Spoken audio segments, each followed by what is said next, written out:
Hi, welcome back.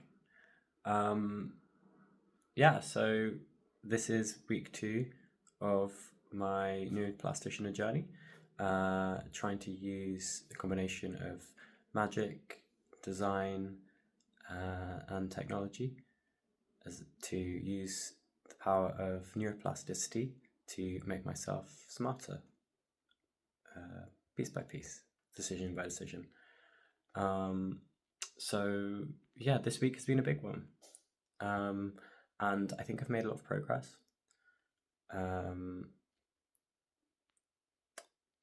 I've been mostly focusing on using the neuroposometer, the little watch device that I used.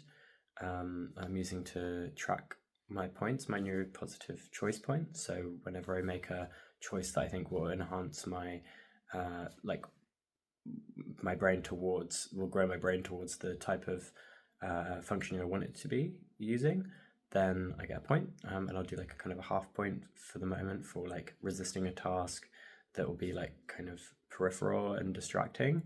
And then after discussion with my therapist, I'm deciding to do like a second, like another half point once I actually do the task that was needed, sort of reinforce that. Which has been going really well. It's been like a natural instinct that when I do something that way, I kind of give myself a point. My watch is broken twice, the device I'm using, and I've noticed when I didn't have it, I feel less inclined to use it, so to do the points. So having it does actually provide motivation for me to count those points and to get points. But also I've been proactive about kind of getting a new one, which is really good because I think sometimes when an obstacle like that at the moment kind of comes in my way, normally I have an inclination to kind of stop doing that new useful thing because it's now suddenly slightly inconvenient. But yeah, I'm finding ways around it, which is good.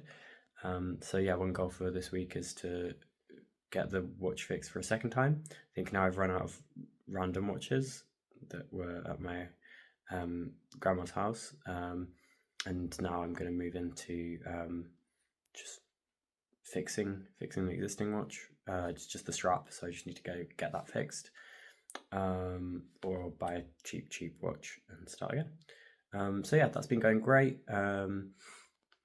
Definitely have seen using it a bit less in a new environment with a lot of new tasks, but I think it's slowly coming back.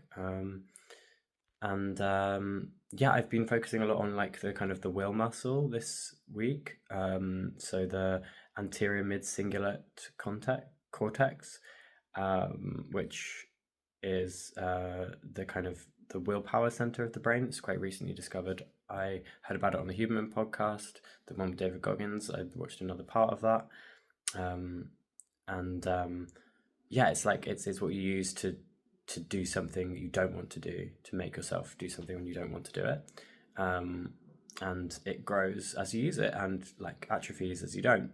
And so it's really important to kind of keep challenging yourself to do things you don't want to do, so that you have that willpower muscle. And interestingly, like it atrophies when you do difficult things that you don't find difficult anymore. So, for example, even if you keep pushing your reps and sets, I mean, like you can get really used to that. And even though you're like kind of pushing yourself and you're like say doing reps to failure when like working out, then you can, if you don't like, if it's not something you don't find difficult anymore, you don't, if you enjoy doing reps to failure, it's like it doesn't activate that part of your brain whatsoever, and it can still atrophy. So to be kind of growing and keeping that strong, you need to be constantly doing things you don't want to do. So I've been like really enjoying, like naturally falling into doing that. Obviously, like starting a new course, finding a new place to live. There's a lot of that that's been coming naturally out of necessity. But other things kind of have just popped up, like the kind of sudden desire to end my shower in a cold shower, just to, because I know that feeling of bringing the shower head towards you is like is resistance. It's friction, And it's that friction that's important.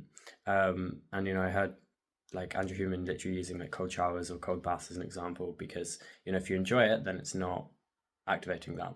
And I thought that sounded like something good for me to try slightly again, even just if it was just for in that moment that came to me.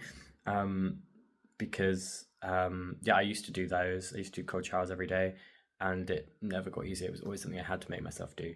And so it was nice to kind of feel that again, and feel, yeah, makes you feel a little bit alive, doesn't it? It's really nice. It's a nice feeling. And I've been channeling that with the kind of absurdist philosophy, really leaning into like putting in effort and enjoying the hard work. And so, yeah, like, when I've been cycling up hills a lot more, I've been really leaning into that difficulty where perhaps I might otherwise go down a gear or walk up a hill. I've been trying to really like lean into the difficulty and enjoy it and feel myself getting stronger. And that's been a really nice feeling.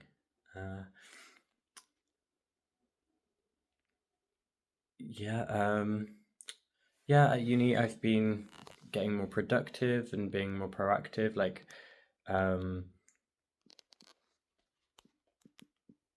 uh, yeah, I had my first day. Sorry, I'm just typing in something that I also need to speak about as well. But yeah, I had my first few days at uni, which is really nice. It's going to be very difficult. I'm going to be having to learn how to do JavaScript and Python probably in quite a short space of time, just to begin the course. So that's going to be strange, and a challenge. But I'm really trying to embrace the growth mindset at the moment, and to instead, yeah, like I'll talk about that a little more at the end. But yeah, trying to kind of, yeah, I've naturally been falling into that growth mindset, I suppose. Um, yeah, so I've been enjoying like naturally asking a lot of more questions. Like in the intro lecture, I was sitting at the front, and I would have maybe been felt anxious about asking questions, a lot of questions in front of like a huge cohort of students. But yeah, I think all the things I'm doing, I chose to do the neuropositive choice and just ask a question, um, that I needed to ask, and then yeah, I kind of kept asking questions. It was kind of inconvenient, but the course leader is new to the course, and so they really kind of hadn't figured out yet what was going on really, and so there was quite a lot of questions left unanswered. So I took the initiative to ask those questions, and then to go later on and find them to ask more specifically about module choices, which is something that's going to be coming up. I'm choosing, which is a big thing I need to get better at choosing.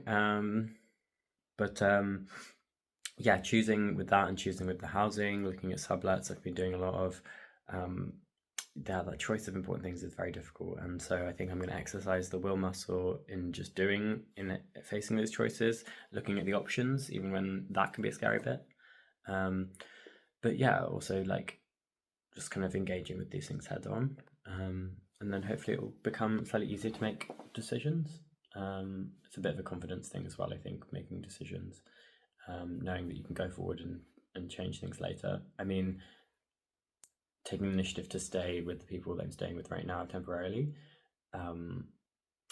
involved taking a series of actions, that I was just deliberating over for a long time. Should I do this? Should I go to this event and talk to these people or not? Is it rude to just show up? Blah blah blah. My friend was like, "No, you've just got to do it. Go forward, do the stuff. If you're not sure, just do it, and later on you can do something else." And I think I need to push forward with that mindset for now.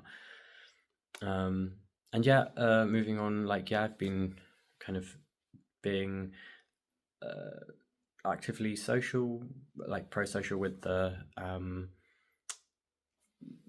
deciding to go to a social wine and cheese event today, only for like a small amount of time before then going to a viewing. It was kind of dead, but I spoke to some people that I spoke to in the kind of intro day, a group of people that I, took the initiative to engage with, and make the slightly more difficult choice of choosing to engage with a group of strangers. And yeah, I think I'm getting a lot better at that naturally. And yeah, the desire to work out when stressed has been coming up. It's difficult because I'm moving about. So I think this is now when I'm going to have to hit the gym, the actual gym, as opposed to working at home doing calisthenics, which is what I've been doing. But I always feel like I have to find a bit of a setup, and I've hit a bit of a wall with the way that I can enhance my setup naturally. So I think I'd like to start proper gym. I've been reading a lot. That's just come really naturally. I think having the Kindle has really helped, because I can just have it about, and when I see it, I don't know, it's like, especially because I'm reading stuff that I enjoy right now.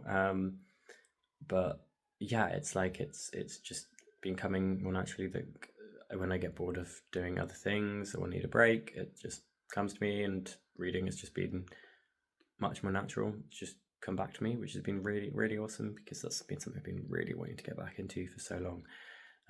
So that's been awesome. And yeah, I've been using it when I can't sleep and stuff, when I wake up in the middle of the night. And yeah, it helps me. It really helps me to relax and get back to sleep.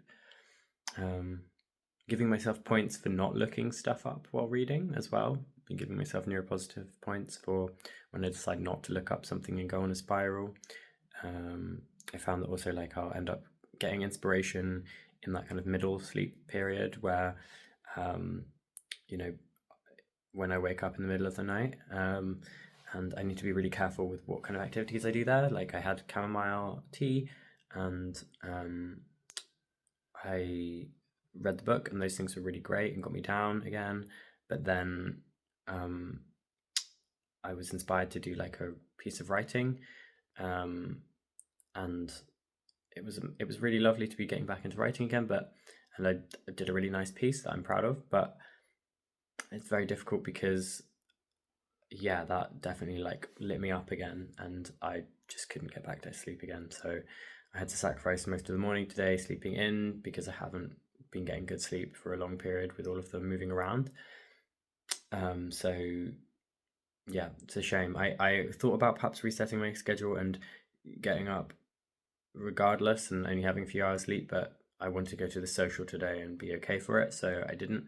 But I think I do need to get back into the habit of, okay, whatever happens, I have to get up in the morning, 8 a.m., 7 a.m., maybe even 6 a.m. maybe if it's gym, and just do shit because it needs to happen.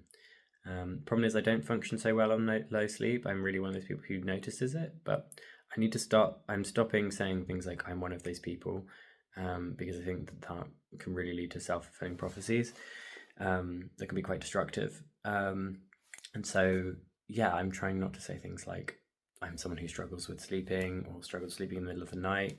It's like that thing of people say about addiction. It's really difficult if you think of yourself as an alcoholic who is sober, but it's easy if you think about yourself as someone who doesn't drink, and has only been not drinking for one day.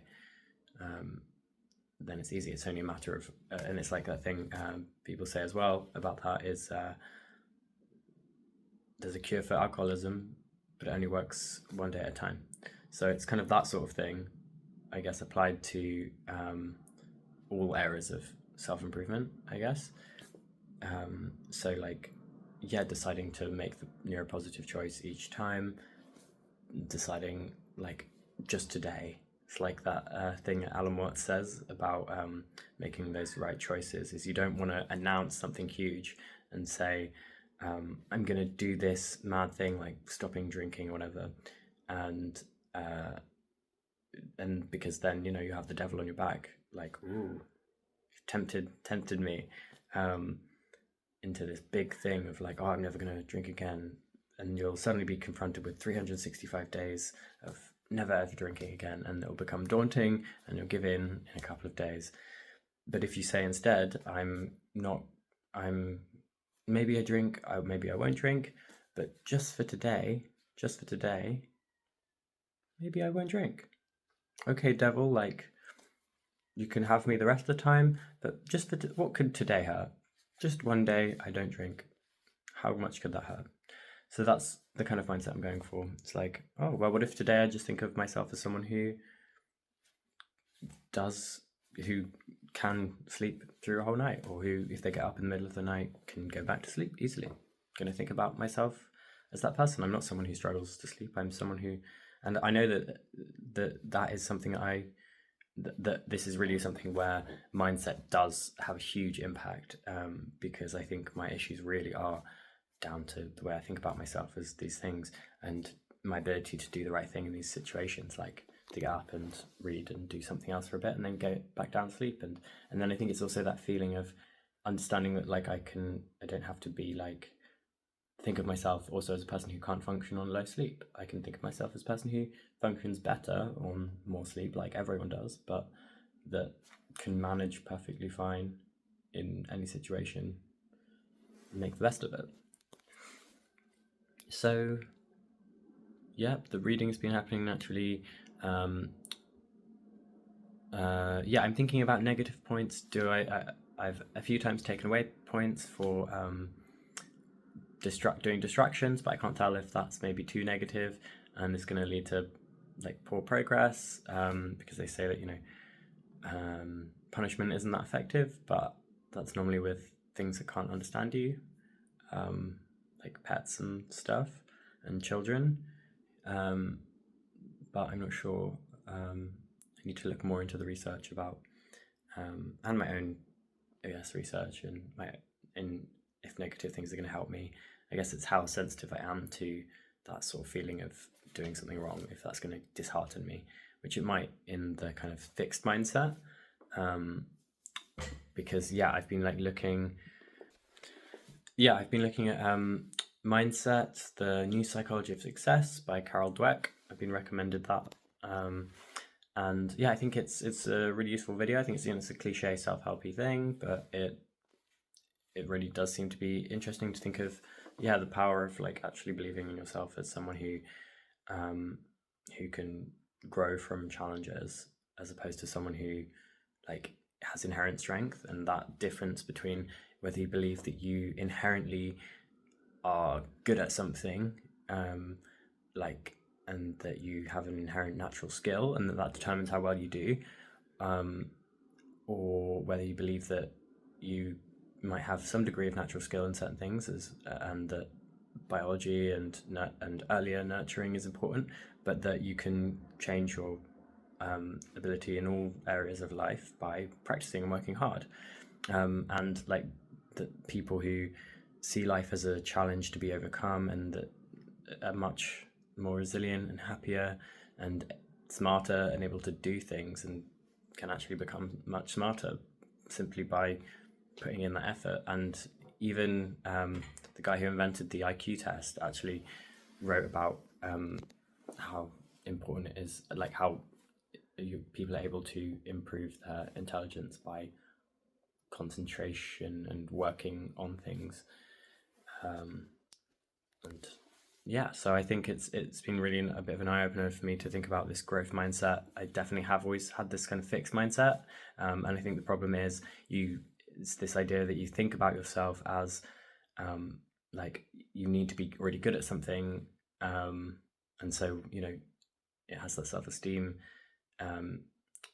interplay where you find it really difficult to start and maintain learning of new things because you're not quite comfortable with the idea that you're actually not good at them, and you think of yourself as fixed. Your skills are fixed, and so you should be good at this thing, and if you're not, you're not, and you never will be. And so you can't take that feeling of, oh shit, I'm trying this, I'm trying to learn to code, and it's actually not good. Maybe I need to find something else to do for a second. I'll do this. Oh no, accidentally the time's gone, the day is over. Whoops. But really, I think I need to face these things head on and think about this growth mindset. And it's been really nice seeing this more naturally coming up, like thinking about these things of like, okay, so if something is hard, if you have a growth mindset, you you see it as something to, like, you enjoy the feeling of doing something difficult, and that's really the driving force, is feeling like, and that's like from her research as well, is that people who have this growth mindset, I think they really enjoy, like, when they're having fun, is from learning and doing other things that are difficult and feeling that they're difficult, and yet you're making progress with them anyway. I think that's really important, for me at the moment as well. So yeah, I think that's mostly my journey going forward in this week, is I really want to apply that to the coding and make some progress. Even when it's difficult, it's going to be a massive uphill battle, trying to learn, like, the basics of JavaScript for a course very quickly when the course starts, like, next week. And I'm probably going to feel quite overwhelmed and out of my depth when it starts, and all of these other people who know coding well are doing it, and doing well. And I'm going to be struggling. I might struggle. It's probable that I find it very difficult, but I want to ask for help and schedule sessions with support worker people, and yeah, keep making the neuropositive choice and doing my best, really, and enjoying that struggle. Remembering to prioritize daily. I have an event that I set where I prioritize my tasks daily, so I want to keep doing that and keep remembering to ground myself. The thing I haven't actually addressed with my goals this week, was I wanted to establish a midday point of reflection, a midday routine, to kind of help ground myself in the day and, like, get a bit of a break so that I can recharge myself. But in all of the chaos, I've had so many things to do, and, like, each day seems to be starting at a different time, ending at a different time. So I haven't had enough of a normal routine to get that middle routine down, because midday has been changing.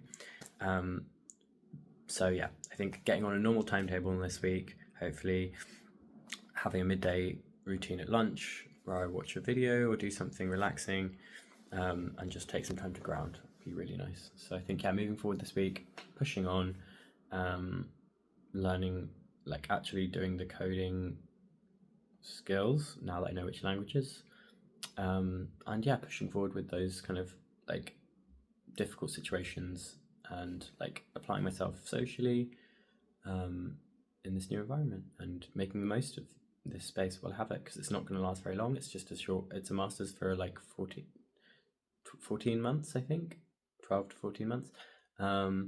And so, yeah, I really want to make the most of it while I can. So yeah, as always, thank you for listening, and I'll see you in the next one.